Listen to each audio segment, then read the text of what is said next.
नमस्कार साथियों, स्वागत है आपका आपके अपने ऑनलाइन प्लेटफॉर्म वेदांत कला सहज में। जी साथियों, मेवाड़ राजवंश की चल रही है। कहाँ तक हमारी चर्चा हो गई? हल्दी घाटी युद्ध तक हमने पढ़ लिया है। महाराणा प्रताप को लेकर जो हमारी विशेष चर्चाएं चल रही है, इसी टॉपिक पर चल रही है। जो मेवाड़ का राजवंश है, कहाँ तक पढ़ा वो पिछली क्लासों में हमने देखा है। और आज जो विशेष चर्चा रहेगी, हल्दी घाटी युद्ध के बाद की घटनाओं को लेकर रहेगी। आज जो विशेष चर्चा ये भी महाराणा प्रताप पर ही आधारित रहेगी। ठीक है साथियों, देखना जरा, इधर देखना। आपका ध्यान बिल्कुल इधर आकर्षित चाहता हूं। जरा देखो, देखना जरा। हल्दी घाटी युद्ध में हमने चर्चा की कि भाई साहब, ये इस प्रकार का युद्ध है कि कर्नल जेम्स टोड इसको मेवाड़ का मैराथन कहता है, कोई इसको दिव्य सॉरी गोगुंदा का युद्ध कहता है, तो कोई खमनोर का युद्ध कहता है, कोई इसको हाथी इस युद्ध में भाग लेने की वजह से हाथियों का युद्ध भी इसे कहा जाता है। ठीक है साथियों, ये विशेष प्रकार के जो इतिहासकार इस युद्ध को विशेष प्रकार का नाम देते हैं, वो भी हमने देखा। क्या पता युद्ध के बारे में ऐसा पूछ लिया जाए, हाथियों का युद्ध कब हुआ था, या फिर खमनोर का युद्ध किसे कहा गया है, या फिर गोगुंदा का युद्ध भी आपसे पूछा जा सकता है। एक रक्त लाई का युद्ध भी पूछा जा सकता है। ये विशेष जो बातें हैं, ये हल्दी घाटी युद्ध के ऊपर ही थी। ये जो युद्ध है, इस युद्ध के बारे में हमने पढ़ा कि भाई साहब, ये युद्ध किन किन के मध्य हुआ। ये युद्ध होता है साथियों महाराणा प्रताप और अकबर के बीच। अकबर का सेनापति, जो प्रमुख सेनापति था, प्रथम बार स्वतंत्र सेनापति बना के भेजा गया, मान सिंह था।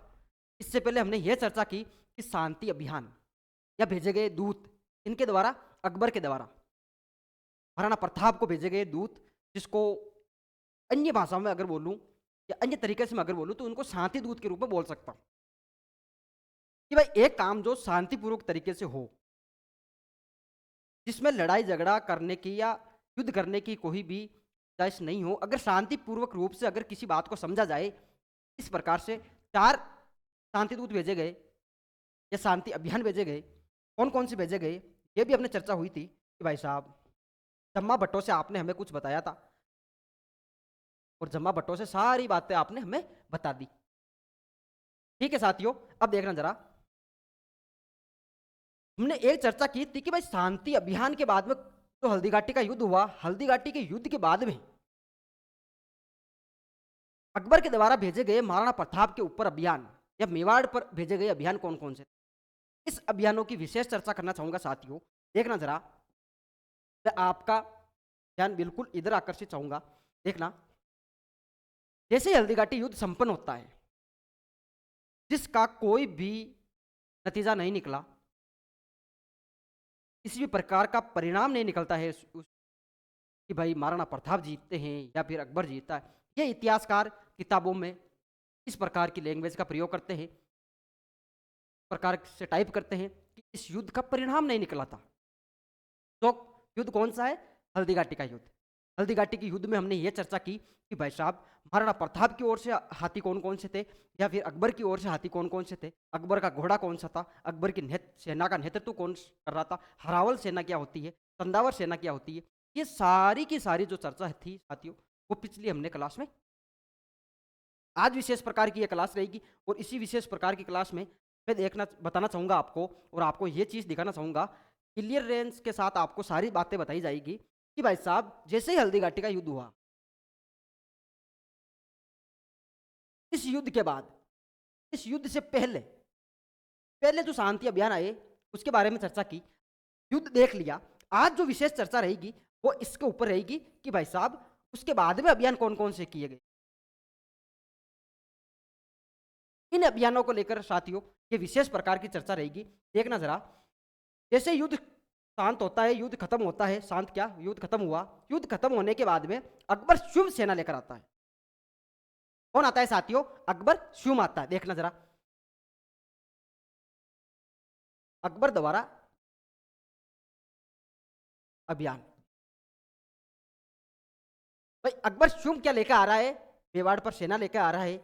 वो तो मान सिंह के नेतृत्व में, आसफ खान के नेतृत्व में हल्दीघाटी युद्ध में सेना भेजता है, महाराणा प्रताप को मार नहीं पाते, जिंदा पकड़ नहीं पाते, किसी भी प्रकार का परिणाम नहीं रहता।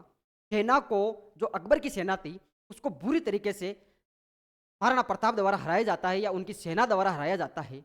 इतनी बेइज्जत हुई सेना, और सेना के सेनापति तो एक स्वतंत्र सेनापति बनाकर भेजा गया था मान सिंह, और आसफ खान जो दूसरा अन्य सेनापति था, वो दोनों जब दरबार में जाते हैं, तब अकबर पूछता है, ये बात हुई भी थी, अकबर पूछता है कि भाई साहब कहाँ है महाराणा प्रताप? बोला कि दाता अकबर को बोलते हैं कि मैं पकड़ नहीं पाए या हम लोग पकड़ नहीं पाए, हमारी सेना के राफ्टे मारे गए, हमारी सेना वहां से भाग निकली। ये तो मियत्तर कहाँ था, यहाँ आपके आने की झूठी अफवाह फैला दी, नहीं तो बुरी तरीके से मारा जाता हमें। फिर भी जैसे तैसे जान बचा के हम भागे आए। तब अकबर बोलता है कि आप दोनों मतलब मान सिंह और आसफ खां, दरबार में मत आना। अब ऐसी सजा कोई जीता हुआ शासक तो नहीं देता। जीता हुआ शासक देता है क्या? नहीं देता ना। इसका मतलब क्या हुआ था? युद्ध का परिणाम यही निकला था कि युद्ध हार गए थे। वो तो ठीक है, इतिहासकारों ने लिख दिया, कवि है, कवि ने कल्पना कर ली। आज उसी कल्पना को हम पढ़ते हैं, दुख होता है कि यार हल्दी घाटी युद्ध का परिणाम ही नहीं निकला। सुनने वाले, सॉरी, कहने वाले से ज्यादा चतुर कौन होता है? सुनने वाला। अब वो बोल रहे हैं कि युद्ध का परिणाम नहीं निकला, फिर तो अकबर की सेना या फिर अकबर ने ये फालतू बोल दिया होगा कि आप दरबार में नहीं आओगे। ऐसा कौन सा शासक करता है? आप जरा हमें बताओ, कोई करता है क्या? नहीं करता ना। उसके बाद में हल्दीघाटी युद्ध के बाद में अभियान कौन कौन से रहे, ये जरा चर्चा करेंगे। अकबर स्वयं आएगा, तो यह मैं लिखना चाहूंगा, अकबर द्वारा अकबर अभियान। भाई अकबर स्वयं आ रहा है, तो इस बात को मैं इस प्रकार से लिखूंगा, इसको जरा देखना। अकबर मेवाड़ पर 1576 को क्या करता है? आक्रमण करता है। और मेवाड़ की किस जगह पर आक्रमण करता है? उदयपुर पर। आक्रमण करने का प्रथम उद्देश्य क्या था? महाराणा प्रताप को अधीन करना। हल्दीघाटी युद्ध में मैंने सेना भेजी, वो सेना नाकामी की राह पर चलते हुए वापस आई, पवेलियन वापस लौट गई। महाराणा प्रताप को मार नहीं पाए, जिंदा पकड़ नहीं पाए, किसी भी प्रकार का कोई समझौता महाराणा प्रताप ने नहीं किया था। मैं खुद जाऊंगा, मैंने लोगों के भरोसे अपनी सेना को छोड़ा था, अब मैं खुद इस सेना का नेतृत्व करूंगा, मैं खुद जाऊंगा। चलो भाई साहब आ जाओ। 1576 में आए उदयपुर। कहाँ आए? उदयपुर आए। ज्यादा कुछ नहीं कर पाए, उदयपुर को जीता, उदयपुर पर अधिकार किया और इसका नाम कर दिया भाई साहब मुहम्मदाबाद। कौन सा बात? मुहम्मदाबाद। इस बात का ध्यान रखना कि अकबर ने उदयपुर का नाम क्या रखा? मुहम्मदाबाद। देखना जरा, मुहम्मदाबाद। इस बात का आपका विशेष ध्यान रखना है कि अकबर जब उदयपुर पर अधिकार कर लेता है, 1576 में खुद सेना लेकर आता है, स्वयं द्वारा अभियान चलाया गया कि अब इस सेना का नेतृत्व कौन करेगा? बादशाह की सेना का नेतृत्व खुद बादशाह करेगा। आजा भाई साहब, तू आजा। इसने ज्यादा कुछ नहीं किया, उदयपुर पर अधिकार किया और उदयपुर का नाम क्या कर दिया साथियों? मुहम्मदाबाद। इस बात का आपको विशेष ध्यान रखना है। चलो जी भाई साहब, अकबर के बाद में फिर और अभियान चलाए गए। अकबर भेजता है, अब अकबर के द्वारा एक और अभियान चलाया गया, शाहबाज खां के नेतृत्व में। ये पोड़ा रखना ही नहीं चाहता था अपने सैनिकों को, अपने सेनापतियों को। पहले मान सिंह आसफ खां को भेज देता है, फिर स्वयं आ जाता है। उससे पहले जम्मा भट्टो को तो भेजा ही गया था शांति अभियान के रूप में। फिर ये जब युद्ध के नेतृत्व में, युद्ध के पर्पज से कि कैसे भी श्याम दंड भेदभाव से क्या करूं, अकबर क्या सोचता है कि श्याम दंड भेदभाव से महाराणा प्रताप को मैं अपने अधीन कर लूं। वो शासक जो मेवाड़ का अपने स्वाभिमान के लिए जी रहा है, अपनी प्रजा के लिए जी रहा है, वो किसी भी हालत में, किसी भी परिस्थिति में अधीनता तो स्वीकार नहीं करेगा। ठीक है, अब आएगा शहबाज खां। शहबाज खां के नेतृत्व में अभियान भेजे गए। शहबाज खां मेवाड़ पर 3 आक्रमण करता है। देखना जरा, एक आक्रमण करता है 1577 में, दूसरा करेगा 1578 में, तीसरा करेगा 1579। कहीं कहीं इसकी डेट 80 भी मिलता है, इस बात का वो आपको विशेष ध्यान रखना है। कहीं कहीं किताबें 79 बोलती है तो कहीं कहीं 80 बोलती है। ठीक है, ये विशेष प्रकार से कहां आक्रमण करता है? कुंभलगढ़ पर। इसलिए इसको क्या बोला गया है? कुंभलगढ़ का युद्ध भी बोला गया है। कुंभलगढ़ का युद्ध, इस बात का भी आपको क्या रखना है? विशेष ध्यान रखना है। 3 अभियान शहबाज खां या शाहबाज खां के नेतृत्व में आया। शाहबाज खां 3 प्रकार के अभियान चलाता है। आदमी किसका है? अकबर का है, अकबर का सेनापति है। आया 1577 में आया, रात घुसते खा के वापस गया। ठीक है, चलो जी भाई साहब, दूसरी बार आता है 78 में। 78 में ये काम कर लेता, बड़ा प्यारा काम कर लेता। 78 में इसने क्या किया भाई? बार बार हार थोड़ी होगी किसी आदमी की। 78 में क्या करता है ये? 3 अप्रैल, कौन सी अप्रैल? 3 अप्रैल 1578 को कुंभलगढ़ पर अधिकार कर लेता है। कुंभलगढ़ पर अधिकार। शाहबाज खां, शाहबाज खां 3 बार नाम मैंने इसलिए लिए, 3 आक्रमण करता है कुंभलगढ़ पर। कहां पर? कुंभलगढ़ पर। जो हिस्सा किसका है? मेवाड़ का हिस्सा है। उदयपुर हिस्सा किसका है? मेवाड़ का है। चित्तौड़ हिस्सा किसका है? मेवाड़ का है। सेलूमर हिस्सा किसका? मेवाड़ का है।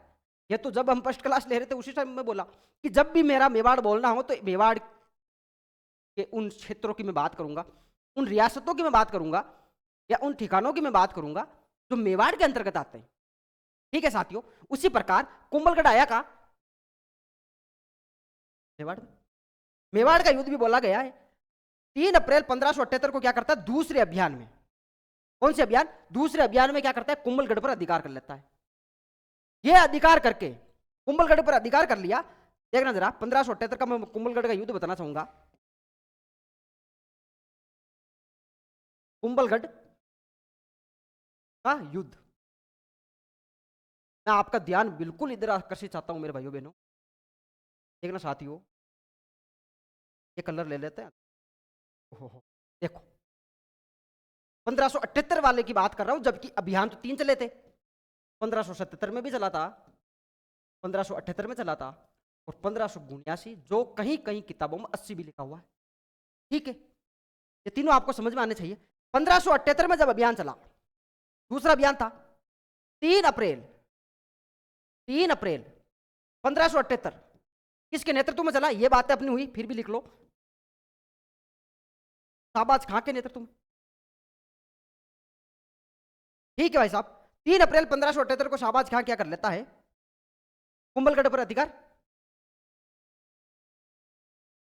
कुंभलगढ़ पर अधिकार। ठीक है, अब अधिकार कर लिया इसने। किसने? शाहबाज खान ने। 1578, 3 अप्रैल 1578। यह क्या करता है? गाजी खां। कौन सा खां? गाजी खां को किला सौंप देता है। किला सौंप देता है। इस बात का आपको विशेष ध्यान रखना है। जैसे ही शाहबाज का किला या कुंभलगढ़ को जीता 3 अप्रैल 1578, किसको सौंप देता है उस किले को, या उसका प्रशासक किसको नियुक्त कर देता है भाई साहब? गाजी खां को नियुक्त कर देता है रे। ठीक है साथियों, देखना जरा, गाजी खां को इसने क्या कर दिया? प्रशासक वहां का नियुक्त कर दिया।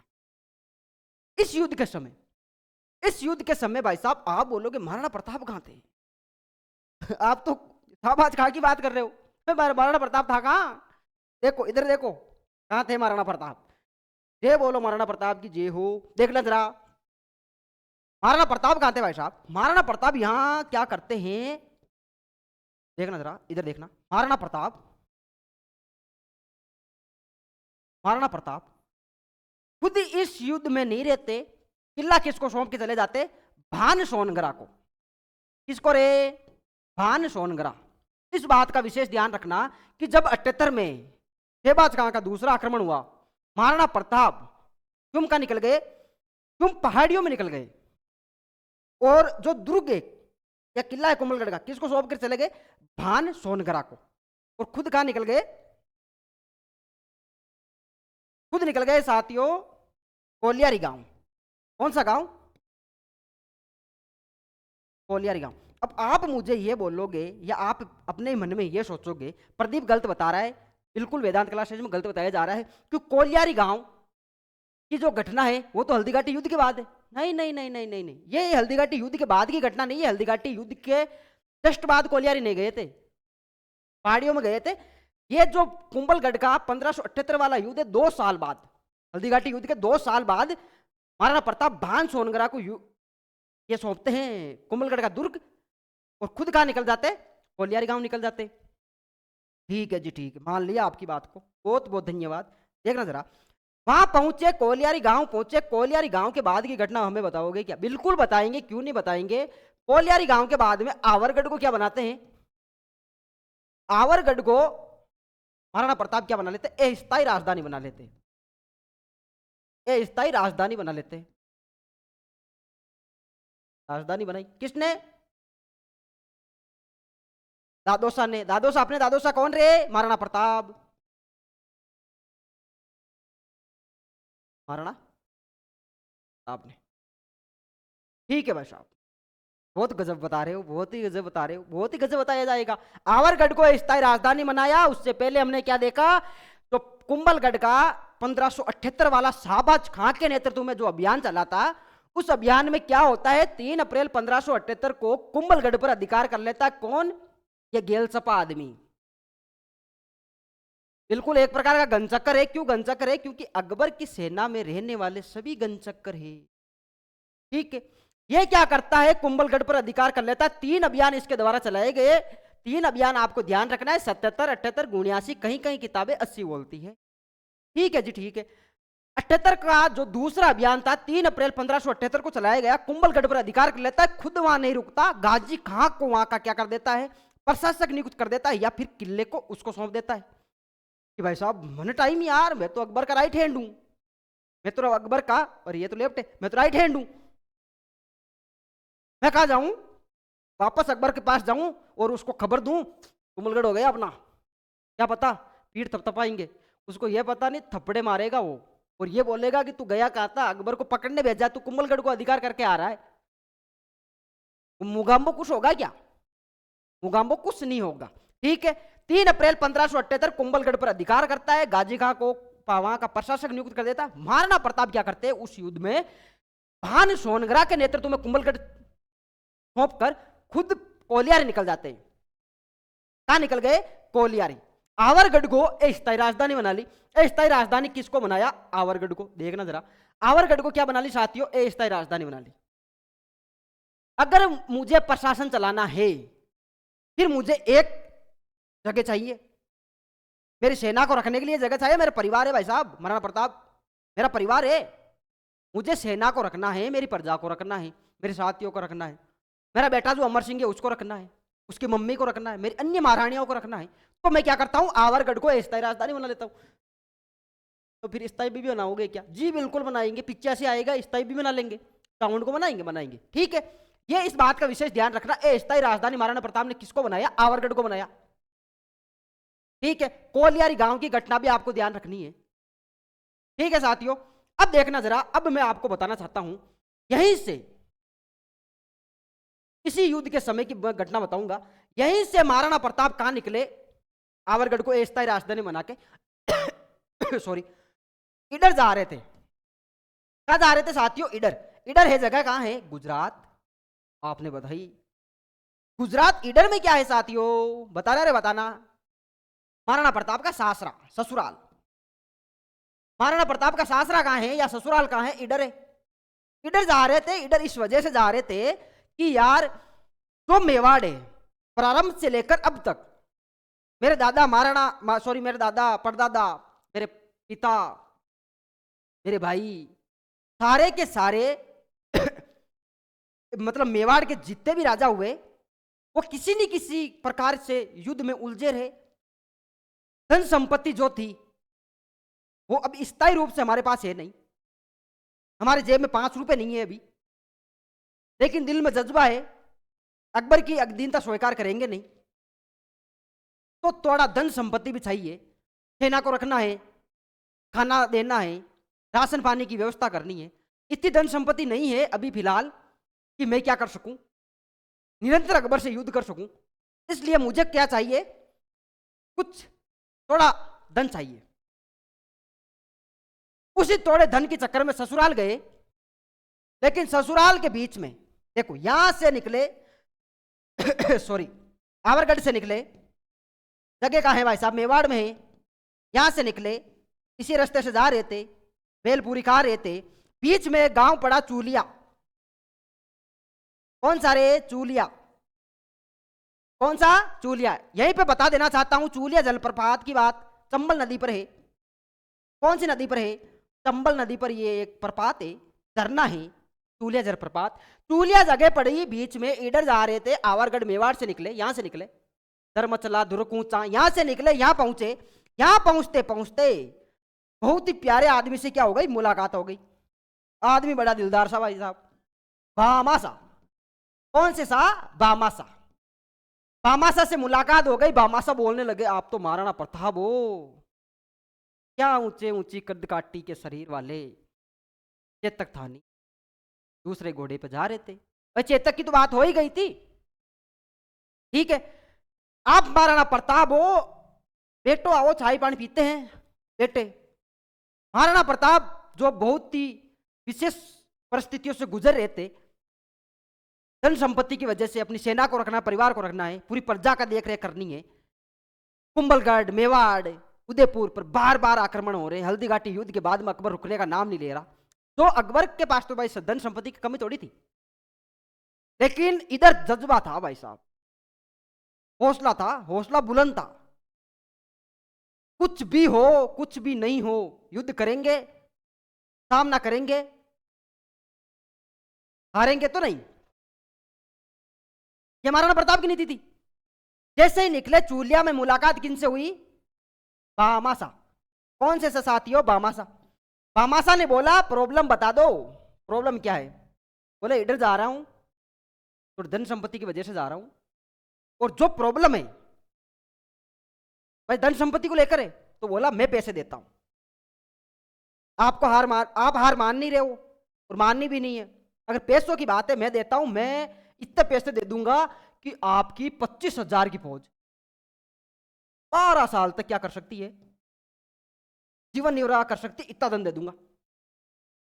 ठीक है साथियों, इतना धन दे दिया कि 25,000 की जो सेना है महाराणा प्रताप की, वो 12 साल तक क्या कर सकती है? जीवन निर्वाह कर सकती है। इतने पैसे दे दूंगा, आपको कमी नहीं है। और 12 साल में तो एक परिस्थिति तो ऐसे आएगी, अकबर को मुंह तोड़ जवाब आप दे सकते हो। 12 साल बहुत लंबी डिस्टेंस है भाई साहब, 4-5 दिन थोड़ी है, 12 साल की बात कर रहा हूं मैं। ठीक है, चलो जी, इस बात का विशेष ध्यान रखना कि चूलिया में मुलाकात किससे हुई? बामासा से। किससे हुई? बामासा से। इसी वजह से तो आज जो कोई दान देता है उसको बामासा बोला जाता है। क्या बोला जाता है? बामासा बोला जाता है। कहीं कहीं आपने ग्रामीण स्कूलों में या गवर्नमेंट स्कूलों में देखा होगा कि फलान जी, ये देखो बामासा की लिस्ट लिखी हुई होती है ऊपर, बामासा, फिर लिखा होता फलान जी ने इतना ऐसा दान दे दिया, फलान जी ने 2 कुर्सी दान दे दी, फलान जी ने ये टेबल दान दे दी, ऐसा लिखा हुआ होता है। इस वजह से बामासा बोला जाता है कि बामासा को मेवाड़ का उद्धारक भी बोला जाता है। इस बात का ध्यान रखना, मेवाड़ का उद्धारक, मेवाड़ का उद्धारक। देखो जी भाई साहब, राणा हमीर को भी मेवाड़ का उद्धारक बोला जाता है, लेकिन जो बामासा है उनको भी क्या बोला जाता है? मेवाड़ का उद्धारक।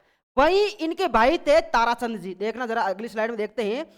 बामासा, बामासा के भाई कौन? देखो ये बामासा, देख लिया, बहुत ही पूटरे लग रहे जी। बामासा के भाई कौन? ताराचंद। कौन से चंद? ताराचंद। बामासा ने तो अपनी सारी संपत्ति दी, बाणिया थे, जैन थे, इन्होंने तो अपनी सारी संपत्ति दी थी, ताराचंद जी ने भी दे दी। लेकिन वही है ना, जिसको फेमस होना वो हो जाता है, जिसका नाम उछाल लेता है हो जाते हैं फेमस। और वही बामासा फेमस हो गए। ताराचंद ने भी अपनी सारी की सारी संपत्ति महाराणा प्रताप के कदमों में लाकर रख दी और बोला, आप हार नहीं मान रहे हो तो हम तो आप तो हमारे माई बाप हो, हम आपकी प्रजा है, आप जब हार नहीं मान रहे हम भी हार नहीं मानेंगे। ये धन संपत्ति करेंगे क्या? इसका भाई करेंगे क्या? आप ले जाओ, और आप अकबर का सामना कर रहे हो और हमारा थोड़ा धन वो आपके काम आ रहा है, इससे बड़ी सौभाग्य की बात होगी क्या? तो ताराचंद भी आपको याद रखना है कि भाई साहब, बामासा के साथ साथ धन देने वाला और कौन था? ताराचंद का भाई, सॉरी बामासा का भाई ताराचंद। अब अगर आज ताराचंद जी फेमस हो जाते, मानो जरा, फिर स्कूलों में आप जाते, स्कूलों में देखते ताराचंद की सूची, ये फलाने फलाने ताराचंद जी है। भाई ऐसी उपमा थोड़ी दी जाती, थोड़ा सुनने में थोड़ा अजीब लगता ना, इसलिए भामाशाह का नाम फेमस होना था, हो गया। ठीक है, इनको क्या कहा गया? मेवाड़ का उदारक, मेवाड़ का उदारक। इस बात का आपको विशेष ध्यान रखना है कि मेवाड़ का उदारक तो राणा हमीर को भी कहा जाता है। भाई उन्होंने भी उदार ही किया था। जब 1303 में रतन सिंह जी के बाद में गुहिल वंश समाप्त हो रहा था, सिसोदिया वंश की नींव रखी 23-24 साल बाद 26 में, तो उस जो 23-24 साल की जो जर्नी थी, कठिन परिस्थितियां थी मेवाड़ पर, एक अंधेरा छाया हुआ था, अंधकार छाया हुआ था, आंधियां चलती थी, चारों तरफ कागले उड़ते थे। उस समय उस प्रकार की परिस्थिति में हमीर आता है। कौन आया रे? हमीर आया, और हमीर ने सिसोदिया वंश की नींव डाली। उसको भी मेवाड़ का उदारक कहा गया कि भाई उस अंधकार को खत्म करने वाला, वापस अपने दादा परदादा की मान मर्यादा को है जटिज प्रतिस्थापित करने वाला, वही अमीर, उसको भी मेवाड़ का उदारक। और ये भी मेवाड़ के क्या थे? उदारक थे। इस बात का ध्यान रखना। मुलाकात कहां हुई रे? चूलिया में हुई। ठीक है, दो बातें याद रखना इसमें। इधर तो आपको पता ही है कि याद रखना क्या क्या। इधर जा रहे थे आवरगढ़ से चूलिया में मुलाकात हो गई, जबकि ससुराल है इधर। तो मेवाड़ का उदारक कौन है? भामाशाह। भामाशाह से मुलाकात हुई। भामाशाह ने इतना धन दे दिया कि 25,000 की सेना 12 साल तक जीवन निर्वाह कर सकती है। धन की कमी नहीं है, 12 साल तक। ठीक है, ताराचंद जी याद रख लेना रे। देखना जरा अब देखो जरा भाई साहब, ये शहबाज खां या शाहबाज खां के नेतृत्व में ये 3 अभियान हुए। भामाशाह वाली बात हो गई। अब मैं बताना चाहूंगा, देखो 80 के बाद में आया 82, अब होगा दिवेर का युद्ध। दिवेर का युद्ध कब होता है साथियों? 1582 में होता है। किसका युद्ध? दिवेर का युद्ध। 1582 में युद्ध हुआ। इसको क्या कहा गया? कर्नल जेम्स टोड ने इसको क्या कहा? मेवाड़ का मैराथन। मेवाड़ का मैराथन। मैराथन। अगर क्वेश्चन आ जाए कि मेवाड़ की थर्मोपोली, आप हे जटिज बता देना हल्दी घाटी का युद्ध। अगर क्वेश्चन आ जाए कि मेवाड़ का मैराथन, आप हे जटिज बता देना 1582 दिवेर का युद्ध। ठीक है, देखो उस टाइम क्या होता था, उस टाइम की एक बात बताना चाहूंगा। ये भाई साहब मेवाड़, ठीक है, दिख रहा है मेवाड़, दिख गया। इसमें क्या करना है? महाराणा प्रताप है। अकबर की नीति बता रहा हूं मैं। अकबर क्या सोचता है कि महाराणा प्रताप को मुझे किसी भी परिस्थिति में अधीन करना है। बहुत थका दिया यार, बहुत आदमी है, क्या है, हार मानने का नाम नहीं ले रहा। मेरी सेना जो अब लड़ने को तैयार नहीं है, करूं तो करूं क्या, जाऊं तो जाऊं किधर? बोले किधर मजा इधर आ। ठीक है, इसने क्या किया? मेवाड़ के चारों तरफ 4 चौकियां लगा दी। कितनी चौकियां? 4-5 चौकियां। एक थी भाई साहब देशसूरी, ये मुगल चौकियां थी, ठीक है। एक थी देवारी, एक थी देवल, और एक प्रमुख और विशेष प्रकार की चौकी थी भाई साहब दिवेर। कौन सी चौकी? ये 4 चौकियां थी किसकी? मुगलों की। दे पर ये सारी देशसूरी, देबारी, देवल और दिवेर। दिवेर जो चौकी थी ना, वो सबसे प्रमुख चौकी थी। दिवेर क्या थी? मुगलों की प्रमुख चौकी थी। क्या थी साथियों? मुगलों की प्रमुख चौकी। इस पर दिवेर चौकी पर तैनात कौन था? अकबर का चाचा। अकबर का चाचा कौन था रे? अंकल कौन था रे? अकबर का। किसका चाचा? अकबर का चाचा। एक बार अकबर का चाचा। और अकबर का चाचा का नाम क्या है साथियों? सुल्तान खां। कौन सा खां? सुल्तान खां। इनको बोला गया कि अकबर है ना, ये मेवाड़ है। अकबर ने बोला कि महाराणा प्रताप की सेना जब कभी भी बाहर निकले, जब कभी भी बाहर आए, या फिर महाराणा प्रताप स्वयं आए, आपको क्या करना है? ये चौकियां तो है ही है, सेना आपके पास है ही है, हमले कर दो, कूद पड़ो ऊपर। सबसे प्रमुख चौकी कौन सी थी? दिवेर। दिवेर पर तैनात कौन था? सुल्तान का। सुल्तान खां की जो चौकी थी, इधर महाराणा प्रताप के पुत्र अमर सिंह जी राजकुमार थे, बड़ा नाम प्यारा नाम अमर सिंह जी। अमर सिंह जी ने सोचा कि यार देसूरी जाऊंगा कुछ नहीं लाऊंगा, देवारी को लूटना है क्या, देवल में इतना कुछ है नहीं, अगर उसका चाचा है तो वो दिवेर पर है। दिवेर है जो मुगलों की सबसे प्रमुख चौकी है, मेवाड़ के चारों तरफ चौकियां बना रखी है, उसमें दिवेर है वो क्या है, सबसे प्रमुख चौकी है। अमर सिंह जी क्या करते हैं सुल्तान खान पर आक्रमण कर देते हैं कि मुझे इन 4-5 चौकियों से मतलब ही नहीं है, मुझे चौकी से मतलब है दिवेर को। अगर दिवेर पर आक्रमण कर दिया, दिवेर को लूट लिया, दिवेर पर अधिकार कर लिया, दिवेर की सेना को हरा दिया, सुल्तान खान को आधे हाथों मैंने ले लिया ना, यह चौकियां अपने आप यहां से चप्पले जूते हाथ में लेकर निकल जाएगी। यह नीति अपनाते कौन है, अमर सिंह जी। देखना जरा इधर देखना, किसने अपना ली, अमर सिंह जी ने। दिवेर के युद्ध में बताऊंगा, यह दिवेर का युद्ध, थोड़ी बातें समझा दी आपको, दिवेर का युद्ध। इधर देखो रे, इधर देखो, कौन सा युद्ध, दिवेर का युद्ध। हुआ कब, 1582, डेट याद रखनी है रे। किन किन के बीच होता है, महाराणा प्रताप के तो बीच होगा, लेकिन महाराणा प्रताप का पुत्र कौन, अमर सिंह। ठीक है, उधर अकबर का चाचा कौन, सुल्तान का। इस प्रकार का ये युद्ध था, इस प्रकार की ये घटना थी, इस प्रकार की त्रासदी थी ये कि छोटी सी सेना ने एक बड़ी टुकड़ी पर, एक बड़े प्रमुख टुकड़ी पर, प्रमुख चौकी पर इस प्रकार से प्रहार किया कि सुल्तान खां जो ये है, मान लो इधर देखना, ये है सुल्तानिया खां, ये मान लो सुल्तान खां है। सुल्तान खां को इस प्रकार से घोड़े पर बैठे अमर सिंह जी ने इस प्रकार से तलवार का वार किया था कि लव लुहान तो हुआ जो हुआ, घोड़े समेत बीच में से कटिंग कर दी, दोनों तरफ से फासरे कर दी उसकी। ये शरीर, ये घोड़ा इस प्रकार से प्रहार किया गया कि दोनों तरफ से एक ही प्रहार में, तलवार के एक ही प्रहार में, अमर सिंह जी की एक ही प्रहार में सुल्तान खां के शरीर के 2 टुकड़े, एक टुकड़ा ये आ गया इधर और एक टुकड़ा उधर, इस प्रकार से प्रहार किया गया था। साथियों देखना जरा, ये सुल्तान खां है ना, इस प्रकार का प्रहार था। इस युद्ध में भाई विजय कौन हुए, अमर सिंह जी हुए। अमर सिंह जी मतलब महाराणा प्रताप विजय हो गए। सुल्तान खां तो ये लो, ये बीच में से काट देते हैं, ये सुल्तान खां कटा गया बीच में से। ठीक है भाई साहब, इन 3-4 बातों का इसमें विशेष ध्यान रखना है। युद्ध होता कब है, 1582, 1582, 1572, 76, 77, 78, 79, कहीं कहीं किताबें 80, कहीं कहीं किताबें, अब ये 82 आ गया। अब देखो ये युद्ध हो गया, ये अभियान भी हो गया। इस बात को ध्यान रखना, दिवेर के युद्ध को। इसको देखो, कर्नल जेम्स टोड क्या कहते हैं इस युद्ध को, कर्नल जेम्स टोड इस युद्ध को क्या कहते हैं, मेवाड़ का मैराथन। क्या कहते हैं, मेवाड़ का मैराथन, मेवाड़ का मैराथन। इस बात का भी आपको विशेष ध्यान रखना मेरे साथियों। ठीक है ना, ठीक है, ठीक है जी, ठीक। देखो आगे चलते हैं। अब आती है एक प्रमुख घटना, शेरपुर या शेरगढ़ की घटना, शेरगढ़ घटना, शेरपुर की घटना।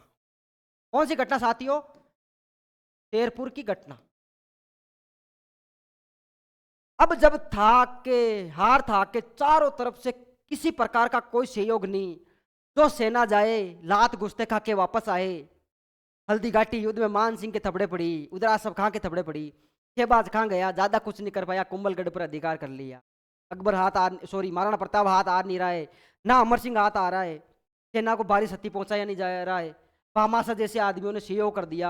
अब धन संपत्ति की कोई कमी नहीं महाराणा प्रताप के पास। अब तो महाराणा प्रताप उस परिस्थिति में आ गए कि किसी भी परिस्थिति में कभी भी नाइट में 12:30 बजे युद्ध होगा तो 12:30 बजे से पहले 12:15 में युद्ध कर लूंगा। मतलब इस प्रकार के तैयार हो गए थे भाई, धन संपत्ति आ गई थी आदमी के पास।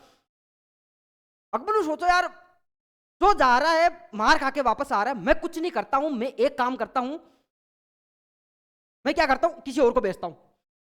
अकबर ने अब्दुल रहीम खाना को बोला, खान साहब, हाँ जी साहब, हाँ जी बोलो। बोले आप कुछ मत करो, आप जाओ महाराणा प्रताप पर आक्रमण करो, मुझे जिंदा या मरा हुआ मुझे चाहिए। बोला ठीक है, अब आपने बोल दिया, आप हमारे अन्नदाता हो, मैं टुकड़े डाल रहे हो, हमारा परिवार आपके यहाँ पल रहा है, भाई आपने आदेश दे दिया तो मुझे जाना पड़ेगा। क्या करते हैं फिर ये सीधे सीधे रहीम जी साहब आते हैं। रहीम जी कौन जी? रहीम जी जो बेचारे कविता लिखने वाले आदमी थे, हाँ कभी तलवार पकड़ी नहीं उन्होंने और बोल दिया चले जाओ वहां पे। ये आते हैं शेरपुर, कहीं कहीं शेरगढ़ भी लिखा है, इस बात का भी ध्यान रखना, शेरगढ़ की घटना भी कह दिया गया है, और कहीं कहीं शेरपुर। तो मैं दोनों चीजें आपको साथ में बताऊंगा कि शेरपुर शेरगढ़ दोनों एक चीज है। ये जो जगह है ना, ये जगह का है साथियों, मेवाड़ की पहाड़ियों में, ये कहीं मेवाड़ की पहाड़ियों में एक जगह है ये। यहाँ आते हैं कौन? रहीम जी। रहीम जी आके यहाँ कर क्या कर लेते? तंबू लगा लेते। क्या लगा लिए? तंबू। रहीम जी सोच रहे हैं कि यार जब आसफ खां, मान सिंह, शाहबाज खां, खुद अकबर और उसका चाचा सुल्तान जो पंचायती करते थे ज्यादा, वो कुछ नहीं कर पाए, मैं क्या करूंगा वहां जाके। फिर भी अकबर बोल दिया, अकबर ने, तो वहां जाते और कुछ नहीं, ज्यादा कुछ नहीं, लूडो वूडो खेल के वापस आ जाएंगे। ये जाते हैं, झोपड़ियां बना ली, वहां पे तंबू डाल लिए, वो बैठ गए। अब जो भी अभियान के लिए आता था 5-7 महीने सीधे रुकते थे, ये रुक गए। ठीक है भाई साहब। वो अपने घर परिवार को साथ में लेके आते थे, अपनी बेगमों को साथ में लेके आते थे, अपनी वाइफों को साथ में लेके आते थे, जिनकी शादी नहीं हुई वो अपनी गर्लफ्रेंडों को साथ में लेके आते थे। तो ये क्या कपल्स आ गए भाई साहब, सारे के सारे आ गए, झोपड़ियां बांध ली, झोपड़ियों में रहने लगे, तंबू लगा लिए, यहाँ पे छावनी बना ली अपने आप इसको, शेरगढ़ को, और बैठे थे। क्या करते? खान साहब कुछ नहीं करते भाई, खान साहब ने कभी तलवार पकड़ी नहीं, और अब भेज ही दिया तो जाना पड़ेगा। ये क्या करते? जैसे सुबह 6:30 बजते उठते, 10 बजे तक नाश्ता वास्ता करके फ्री होते, 11 बजे नहाते, 11:30 शिकार खेलने निकल जाते। युद्ध उद्ध इनको करना ही नहीं है। इनको पता था शहबाज खां के थपड़े पड़ी, इधर आसफ खां थपड़े खा के गया, मान सिंह को अच्छी तरीके से फोड़ा गया। अब मैं जाऊंगा, मैं वहां जाके करूंगा क्या? तो युद्ध तो मुझे करना है नहीं, अकबर यहाँ आने वाला है नहीं, मुझे कभी कॉल करेगा, व्हाट्सअप करेगा, तो मैं उसका जवाब उसी भाषा में दे दूंगा। ये क्या करते? 10:30 11:30 शिकार खेलने निकल जाते सारी सेना को लेकर। बोले यार करे क्या, अब यहाँ आई गए तो 5-7 महीने इधर ही रुकने, शिकार खेलते हैं, और महाराणा प्रताप के सामने मैं जाऊंगा तो मैं खुद शिकार हो जाऊंगा उसका, इससे अच्छा हम शिकार खेल लेते। ये शिकार पर निकल जाते सारे के सारे। जैसे ही अमर सिंह एक बार क्या, वो सुबह सुबह मॉर्निंग वॉक पे निकले, घूमते घूमते घूमते घूमते इन टेंट के पास में पहुंच गए। ये जो टेंट है इनके पास में पहुंच गए, और यहां जाके टेंट के पास में जैसे जैसे ही पहुंचते हैं, देखते हैं कि यार खान साहब है नहीं। फिर भी आवाज दे देता हूं एक बार। इन्होंने आवाज दी, अरे खान साहब, खान साहब। एक दो महिला बाहर आई, खान साहब तो नहीं है यहाँ, खान साहब तो शिकार खेलने गए हुए। तो बोला नहीं है खान साहब, तो चलो हमारे पास। ये क्या करते हैं अमर सिंह जी, जितनी भी लेडीज अंदर थी, सैनिकों की वाइफ अंदर थी, उनको बोला चलो मेरे साथ चलो, और ये इनको लेके आ जाते हैं, महाराणा प्रताप के समक्ष पेश कर देते। तब महाराणा प्रताप ने बोला कि यार अरे मेरे बेटे अमर सिंह जी, आपने ये क्या किया? कौन है ये? इतनी लेडीज है, कौन ही है? बोले कोई नहीं, वो खान साहब तो आए हुए शेरपुर वहाँ रुके हुए हैं, हमारे खिलाफ आए हुए हैं, आक्रमण करने को तैयार है, आक्रमण कर नहीं रहे, खुद शिकार खेल रहे हैं। मैंने सोचा भाई ये तो हाथ आ नहीं रहे, मैं क्या करता हूँ, इनकी वाइफों को लेकर चलता हूँ। तब 2-3 थपड़े महाराणा प्रताप ने मारी। बोला कि ये है क्या, हम इस प्रकार की नीतियाँ तोड़ी हमारी, अगर लड़ना है तो हम इनके मर्दों से लड़ेंगे, इन मेरी बहनों को क्यों लेके आया यहाँ पे? तब रहीम जी बोलते हैं कि यार मेवाड़ का वो शासक, और उस समय तो इस प्रकार की नीति रहा करती थी कि किसी भी पराई औरत को जो सेना होती थी वो आपस में बांट लेते थे। इस प्रकार की नीतियां थी उस समय, अधिकार करना है, तभी तो जोवर जैसे साका जैसी बातें होती थी, महिलाओं को जोर करना पड़ता था, इन्हीं परिस्थितियों को देखते हुए करना पड़ता था। तो ये वापस सम्मान के साथ अमर सिंह जी और महाराणा प्रताप वापस सम्मान के साथ इनको वापस छोड़ते। तब रहीम जी बोलते हैं कि यार मेवाड़ का ये वो शासक है जिसकी जितनी बात की जाए उतनी कम है। अब अफ़गान, भाई अफ़गान से आए हुए थे मुगल तो। अफ़गान का ये शासन कुछ दिनों का रहेगा, लेकिन मेवाड़ का और महाराणा प्रताप का नाम जीवन भर इस धरती पर, इनका नाम जीवन भर रहेगा, अमर रहेगा इनका नाम। कि इन्होंने हमारी महिलाओं के साथ कुछ नहीं किया, किसी भी प्रकार का कोई व्यवहार नहीं किया, और ये सीधा सीधा हम इनको इज्जत के साथ वापस लेके आ रहे हैं। इससे बड़ी बात क्या होगी?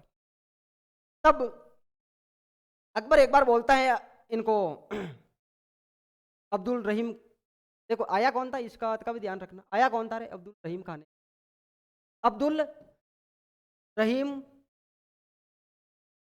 खाने खाना, क्या आते हैं? अकबर ने बोला क्या खान साहब क्या बात है, अब महाराणा प्रताप पकड़ में आया कि नहीं आया? बोला कि यार पकड़ में कहाँ आया, आप मान सिंह जी से पूछ लो, भाई उनके पकड़ में क्यों नहीं आया? अगर उन ये वो जवाब दे देते तो वही मेरे पास जवाब है, तो पकड़ में नहीं आ रहे मान, और ये प्रताप। इस प्रकार से ये जो घटना है शेरपुर की घटना, इस बात को ध्यान रखना कि शेरपुर की घटना में मेन रोल किसका था? अब्दुल रहीम खाना खाना किसकी तरफ से आते हैं? अकबर की तरफ से आते हैं, ठीक है। अमर सिंह जी ने वहां से ये कहानी तो आपने सुनी ली, पक्ष उपयोगी नहीं है, थोड़ी रोचक देती है।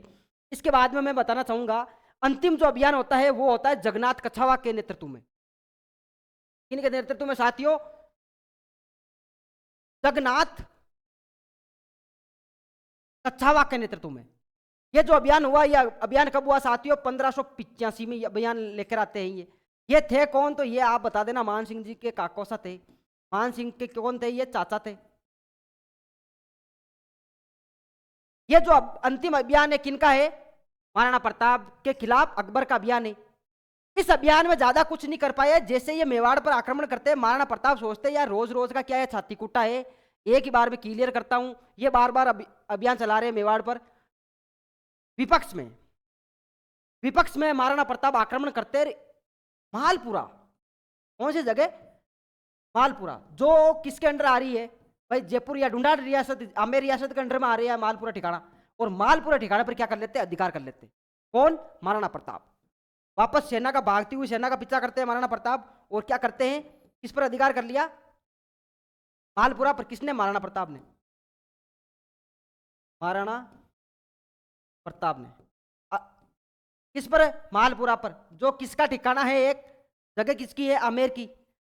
जगन्नाथ कछावा के नेतृत्व में यह अंतिम अभियान था, इस बात का ध्यान रखना। अकबर द्वारा चलाया गया, अकबर द्वारा चलाया गया अंतिम अभियान। अंतिम अभियान किनके खिलाफ होगा? ये अंतिम अभियान महाराणा प्रताप के खिलाफ। किनके खिलाफ होगा? वर्सेज महाराणा प्रताप, लिख लेना यहाँ पर, महाराणा प्रताप। महाराणा प्रताप जगन्नाथ कछावा से कौन सा ठिकाना छीनते हैं? मालपुरा का। ठीक है भाई साहब, जो आमेर रियासत का ही क्या था, एक आमेर रियासत की एक जगह थी। इस बात का भी आपको विशेष ध्यान रखना है, ठीक है साथियों। ये बातें जो हुई महाराणा प्रताप के बारे में, हल्दीघाटी युद्ध के बाद में चलाए गए अभियान जो अकबर की तरफ से चलाए गए थे महाराणा प्रताप पर, ये बातें हैं साथियों। इसके बाद में अब मैं जरा आपको कुछ बातें और बताना चाहूंगा। देखो, चावंड को राजधानी बनाते हैं, ये 4-5 बातें देखने योग्य है, सुनने योग्य है, मन में उतारने योग्य है। चावंड को राजधानी, चावंड राजधानी कब बनती है महाराणा प्रताप की? तो बनेगी 1585 में। अंतिम अभियान भी 1585 में था, जगन्नाथ कछावा के नेतृत्व में। ये जो चावंड राजधानी है, देखो ये क्वेश्चन पूछा गया वन रक्षक में कि भाई साहब महाराणा प्रताप की चावंड राजधानी कितने साल तक रही थी? 12 साल तक रही थी। कितने साल तक? 12 साल तक। क्यों रे भाइयों? इधर मैं एक तरफ क्या लिखूंगा, महाराणा प्रताप की या राणा प्रताप की मृत्यु। इनकी मृत्यु कब होती है साथियों? इनकी मृत्यु होती है 19 जनवरी 1597। अब जोड़वा की निकाल लो, पढ़े हुए तो हो ही आप, निकाल लो रे, निकाल लो। 5, 7, 2, 1, 12। देखो 12 साल क्या रहती है? महाराणा प्रताप की राजधानी रहती है कौन सी जगह? चावंड। चावंड, देखो चावंड है ना, चावंड, चावंड पर अधिकार किसका था? चावंडिया भील का। किसका? चावंडिया भील का। जबकि ये जो चावंड है ना, पहले ठिकाना किसका था? एक जगह किसकी थी? राठौड़ों की जगह थी। चावंड या भील से महाराणा प्रताप क्या करते हैं, चावंड को छीन लेते हैं, चावंड पर अधिकार करके चावंड को राजधानी बनाते हैं। इस बात का ध्यान रखना कि चावंड या भील से कौन सी जगह छीने गई, चावंड, या फिर चावंड किससे छीना गया, चावंड या भील से। तो पहले राठौड़ों की क्या थी, एक ठिकाना था या एक जगह थी, चावंड को राजधानी बनाते हैं 1585 में। कौन, महाराणा प्रताप। तो महाराणा प्रताप की राजधानी कितने साल तक रही, 12 साल तक राजधानी रही। जी भाई साहब, अब आप हमें पूछे कि यार इतनी जोड़ बाकी आपने करवा दी, हिस्ट्री आप पढ़ाते हो, मैथ की बातें आप करते हो, तो हमें ये बता दो कि ये जो राजधानी है, बड़ी राजधानी राजधानी गा रहे हो, ये जो राजधानी है, ये संपूर्ण राजधानी चावंड राजधानी मेवाड़ की कितने साल तक रही थी। साथियों 28 साल तक रहती है। कितने साल तक, 28 साल तक। देखो ये क्वेश्चन तो है फर्स्ट ग्रेड का, और ये 12 साल वाला क्वेश्चन है वन रक्षक का। दोनों क्वेश्चन आपको बताए गए है। कब तक रहती है, तो कब तक रहती है मैं बताऊंगा। ये रहती है 1615 तक। अब आप बोलोगे कि यार ये गोचा कर दिया आपने, 85 में आप राजधानी बना रहे हो, 16 में आप राजधानी को हटा रहे हो, तो फिर तो ये 30 साल हुए। जी भाई साहब नहीं, ये 30 साल तो इसमें होते हैं, लेकिन 28 साल इसका सही उत्तर माना गया है। 13 में कोई दूसरी राजधानी बनेगी अब, ठीक है, एक घोषित राजधानी होगी, 15 में घोषित होगी, ठीक है ना। 28 वर्ष इसको ध्यान रखना है। अंतिम जो रहती है कब तक, 1615 तक। ये 4-5 बातें चावंड राजधानी के बारे में मैंने आपको बता दी। अब मैं मृत्यु की बात कर ही रहा हूं, तो मृत्यु के साथ साथ में इतिश्री करते हैं महाराणा प्रताप के आज ही। इतिश्री में मैं करना चाहूंगा महाराणा प्रताप, देखना जरा, महाराणा प्रताप का देहांत। देहांत देखो, देहांत हुआ कब, देहांत हुआ 19 जनवरी 19 जनवरी 1597, ठीक है। दाह संस्कार कहां हुआ, देखो ये क्या हो रहा है, इनका दाह संस्कार हो रहा है। दाह संस्कार आप बता देना, दाह संस्कार भाई इनकी दाग कहां लगी, अंतिम संस्कार कहां हुआ। तो इनका दाह संस्कार या अंतिम संस्कार होता है साहब बांडोली में, बांडोली में, ठीक है साथियों। जगह कहां है आप हमें ये बता दो। देखो जगह है राज संबंध में, कहां है रे, ठीक है जी, ठीक। कोई बांध के किनारे है क्या इनकी छतरी। देखो बांडोली में दाह संस्कार हुआ, तो छतरी भी कहां होगी, बांडोली में होगी, ठीक है ना। देखना जरा, ये है इनकी छतरी, ये क्या है साथियों, छतरी है। छतरी कहां है, ये भी है बांडोली में ही है छतरी। कौन से बांध के, केजड़ बांध के निकट है, केजड़ बांध के निकट। इस बात का आपको विशेष ध्यान रखना है, बांध के निकट, जी ठीक।